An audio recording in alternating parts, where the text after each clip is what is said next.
Hi guys, Jodie here again, welcome back. Today I have my 11 most reached for beauty products, and it is a tag going around YouTube. I'm not exactly sure how tags work. I'm sure I have seen someone do a tag video and have just tagged everyone who's been watching. So I'm going to, for all intents and purposes, consider myself tagged. And I don't think, I just had a quick look at YouTube in the comments of some of the 11 most reached for beauty products, and I couldn't see that I have to stick to certain product types, you know, for each 11. I know sometimes with the tags you've got a name like your favorite foundation, your favorite concealer, your favorite lip product, blah blah blah. I just left this completely open, so I've included basically all things beauty. So without further ado, I'm going to get started. So you cannot start a beauty regimen obviously without laying some kind of foundation, and before you actually put on your literal foundation, I do believe in the benefits of a primer. And years ago, you know, even just as recent as 3-4 years ago, if I'd read in a magazine, you know, that they said you needed a primer, I would just think, what a complete load of crap. It's just more money. It doesn't do anything. Foundations are designed to last all day. I do now, I have been converted. I do see the difference of a primer. I see that primers can help control the oil. They can help to make your foundation go on smoother. They can help obviously with your pores and appearance of those kinds of things, and they can help your makeup stay on longer. And I do notice a difference between foundations, and it's not necessarily always the most expensive foundation primers. Sorry, I do notice a difference with my foundation when I do have a primer on, and it's not always the most expensive primer that's going to be the best. I have said in a previous video before that I am not a fan of Smashbox Photo Finish, and that is a really popular primer. It's not cheap and I don't like it. I think I would go so far as to say I prefer the Rimmel Fix and Perfect versus the Smashbox Photo Finish, and that's even the oil free for my oily skin. So you just never know. You don't have to start with an expensive product. Right now though, my favorite primer at the moment, and I do have some that I have not used that are waiting in the queue, everything from Hourglass to Face of Australis. Yeah, Face of Australia. I do have an Australis one, a Maybelline one. I have a long queue of primers I have not used, but right now I have been using for the last couple of months, this is lasting me probably 3 months I would say, the Arbonne makeup primer. It's 1 ounce, 30 mils, 1 pump of this every single day after my moisturizer and sunscreen and before my foundation, and it's sort of a silicone based product. I love it. This one is not one of the cheaper ones, so if you haven't got experience with a primer, I would not recommend starting with Arbonne first. Arbonne is like an Avon. You sort of buy it through a seller, but I just get this from either eBay, or I do actually know someone here in Australia who sells it. So if time is of the essence and I don't want to wait a month to get it from eBay, then I'll get it from her. This retails I think for $50 Australian, or you can get it cheaper at American prices through eBay. So that is my number 1 most reached for beauty product. I won't go as in depth into my other 11. I know my videos do run quite long lately. Number 2 most reached for beauty product is my Too Faced Shadow Insurance, and this was my first eyeshadow primer that I ever started with. I moved on once I finished this tube, and one of these tubes probably lasted me for about a year. From memory, I think you pay maybe about $17 US from Sephora or wherever else you want to get it from in America. I dare say that we pay more for Too Faced here in Australia. I think you can get it from Kit Cosmetics, and it is wonderful. I prefer this to the Urban Decay, simply because it's a little bit almost thinner, and it goes on a little easier without sort of caking up. If you do already have foundation or concealer on, it doesn't cake up even if you have a little bit too much. It just goes on a lot smoother, it seems to be a little bit thinner, and I just prefer the formulation of the Too Faced Shadow Insurance. I have plenty of Urban Decay primer potions and the little minis and stuff. I'm more than happy to use those up, you know, once I've used this one up, but I do have quite a few of these as backups because I love the Too Faced. That is definitely my favourite if I was to choose. Again, I don't believe that you'd necessarily have to pay so much money, you know, particularly if you're in another country where you pay a lot for Too Faced, you know, more than 17 shocking US dollars. So start small, go to Priceline if you're here in Australia, and try one. Try an Australis one. There's plenty of drugstore brands now that make eye primers, and I would recommend that also to avoid creasing and to help your colours go on nice and vivid the way they look in the pan. Number 3 product is a recent purchase of mine, and I got this product from eBay, but I have found a retailer, kissandmakeupny.com in New York, who do ship internationally. They have flat rate shipping of $9.95 to anywhere in the world apparently, and they do sell beauty blenders. But I did get this 2-pack from eBay, and I think I paid maybe about $20 for 2 of these. I love it. I do have the Manicare purple version, and there is just something about this one that I just love. It's softer, it expands a lot more once you run it underwater, and it's just, I think it's the ponciness. You actually use it like this to put on your foundation. Foundations that I have not liked so much before with different methods of application, I love now, and they last better, they look better with the beauty blender, so I do reach for this most days. That's number 3. Love it, would thoroughly recommend the beauty blender. My 4th most reach for product, I would use this every single day. It's the Bare Minerals Multitasking Minerals in Well Rested. Well Rested for eyes. If you are a subscriber or a viewer of Michelle1218, Unlimited Elizabeth, among, I'm sure, many others among the beauty community and YouTube, you will have heard of the benefits of the Bare Minerals ID Well Rested. I will actually put this almost to set a concealer. So I just get a little bit, it's like a yellow based, if you can see, a yellow based mineral powder. I just put a little bit in the lid. I use a brush like a Sigma SS224, which is the old coating, but just a soft fluffy sort of dome brush. I'll swirl it around in the lid, I'll tap it out, and then I'll start in slow motions in my inner corner and just blend it out. And I find that that just helps sort of set my concealer under my eyes and keep that a little bit fresher throughout the day. So Well Rested, I would thoroughly recommend, and I do have plenty of backups there. I think you can get Well Rested for eyes on strawberrynet.com, among other places. Okay, moving on to my 5th most reached for beauty product would have to be one that I have spoken about many times before, but the Tresemme Heat Tamer Protective Spray. I use this every single day. I do use heated styling tools every day, whether it's my blow dryer on the day that I shampoo, or whether it's a curling iron or a curling wand or a straightener the next day, and I use this every single day. I think it does help to protect your hair from the heated appliances. It also helps to keep it soft and conditioned to withstand those pressures. Not sure, it does say that it styles and protects. It may help to style a little bit, but I still use a styling agent and a hairspray to hold that style all day. One more hair product in the range as well would be the Moroccon oil. I do love this. I have the light as well. I have not tried it yet.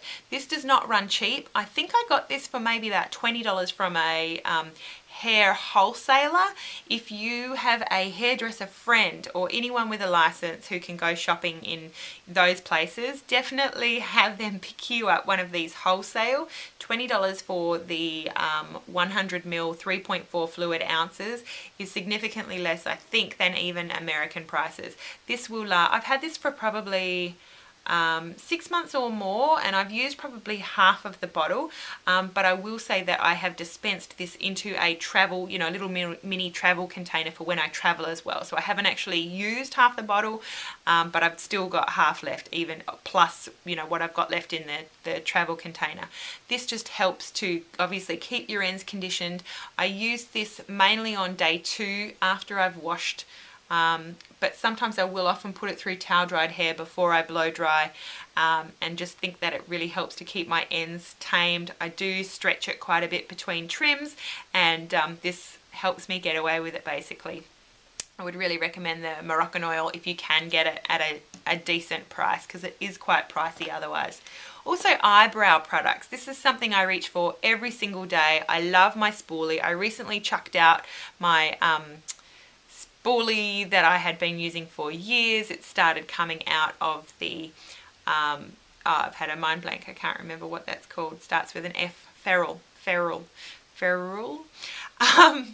So this is actually an e.l.f. one, and I've bent the wand just for ease of use. I find that helps me get into my lashes when I need to brush out any clumps, but I use this as I said, to brush out any clumps. If I do have any in my mascara, I use it on my lower lash line to help brush mascara through, and I use this every single day on my eyebrows. First thing I do after I put on my foundation and my eyeshadow primer is to brush my brows, and then I will fill in any gaps and help just to define them, and then I help to sort of just blend that in by using this spoolie again, taming my eyebrow.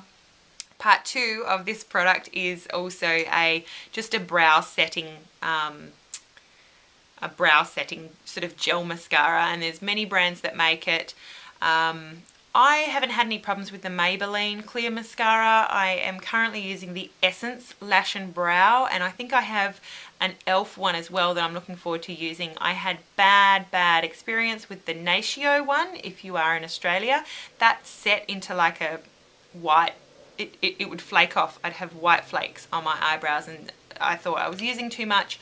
No good. So just beware if you are using a gel for your eyebrows that it's not something that sets in white flakes. Don't put up with that. So moving on, just a few more products left to go. This is my favorite everyday highlight color. I keep this front and center every single day I use this. It's the Wet n Wild Color Icon Eyeshadow Single, and this is in the color Brulee. So it's just a beautiful matte white. I will usually use that color on my brow bone. That's how it looks on my finger. There we go. It's not a distinct white, it's an off-white. It's just beautiful. I love it. I'll use it often in my inner corner. Even if I am using a shimmer, I'll put that in first. I'll usually use this brush. This is a synthetic brush, the Sigma SS252, and you see it's the one that's sort of orangey color, not the white or black one, but I find this gives me the most definition just to get. You could use like a 224, but I like the precision of being able to, usually I've like just set my eyebrows or something like that, and I can get right up to the brow with that brush. I've got nice precision without covering my whole eye. Sometimes I'll put that highlight on last, and I don't want to cover over the eyeshadow that I've just spent all the time laying down and blending and getting just right. So I really like the precision of this brush. It's sort of just stiff enough and precise enough for me, for the inner corner too, with the thin side and the thick side. So love that Wet n Wild Brulee. I think it's like 99 cents or something like that from Walgreens, and you can get that from crushcosmetics.com.au as well.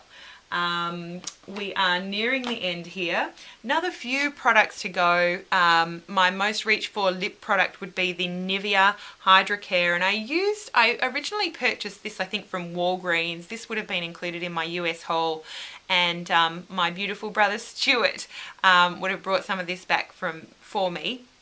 This actually is the Australian version, and it's called the Nivea Lipcare HydroCare.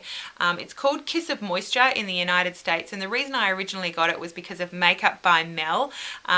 Gorgeous little makeup guru in New York, I think she's in, or the New York area anyway, and she just has had so many good things to say about the Nivea Kiss of Moisture. So I would thoroughly recommend that, or the Nivea HydroCare. I believe it's the exact same product. I've got plenty of backups of those. I'm nearing the end of this one, but I put that on every night before bed. I put it on every morning right before I'm applying my foundation, just to condition my lips before I finally get to lipstick. But I love this. I have one in my bag as well, and I also learnt from Miss Tango too, who's an Australian guru, about the milk and honey version, and I love anything in milk and honey. I love their shower gels and soaps in milk and honey. The Nivea milk and honey is really honeyish, and I just love it. So that would be a close second, I would say, to the Nivea HydroCare. I think this smells, whenever I use it, I think of lemonade. I think it smells just a little bit sort of slightly lemony, but I don't know, it just reminds me of like maybe pink lemonade, but it's lovely, lovely and moisturizing. Last two products, back to the brows. I love the Maybelline Definer Brow. I think I've mentioned this in favorite videos before, but so far nothing else comes close. You've got the little comb at the end, which I don't really use because I use my spoolie, but I love this in dark blonde. Now, I'm not a blonde by any stretch of the imagination. I haven't been for probably more years than I can fit on, more years than I have fingers on one hand at least, but I love the fact that this is a tiny little pencil, and it's the fact that it's so tiny makes it really easy to sort of imitate hair strokes with the pencil rather than just making it look like a big block of obvious color, you know, like a 75-year-old grandma with the big blue pencil going on or the big tattoos going on. This is just creates a really nice natural brow without looking anything too obvious. Finally, I cannot make a most reach for product video without mentioning a brush that resembles the 217. I do have a MAC 217. I actually have not washed that from this morning, but I do have plenty of spares in rotation because I'll often use 2 or 3 in the morning. And always have to have a few of these in rotation. This is Sigma's version. It's called the E25 blending brush. Just gorgeous. And I think I would have first gotten one of these because of Tiffany D, Makeup by Tiffany D. She makes it look so easy. But I think with some practice I've learnt to, you know, use the different edges. You've obviously got a thin side and you've got a fat side, and it's tapered. You're able to, you know, create thinner lines by using the thin, you know, angling the thin side to create the V, and then you turn the brush to create a line like this, and then you can use small circles, the very tip of the brush to blend. You can use the, you know, the wide side of the brush to do, you know, like a wide blending area once you've drawn your line. With it, I'll sometimes even use it to blend out, if I want to blend out under the eye, if I want, you know, a good amount of product under the eye. It's just a lovely brush. You could do a whole eye look with that brush if you were mindful about what side you were using and, you know, you wanted to start with the lightest color first. Beautiful brush. I use that every single day by far, the Sigma E25 or the MAC 217. Love it. So I hope you enjoyed this video. That is the end. I'm wishing you a very, very happy day, and we'll see you again really, really soon. Thanks so much for watching, guys. Bye.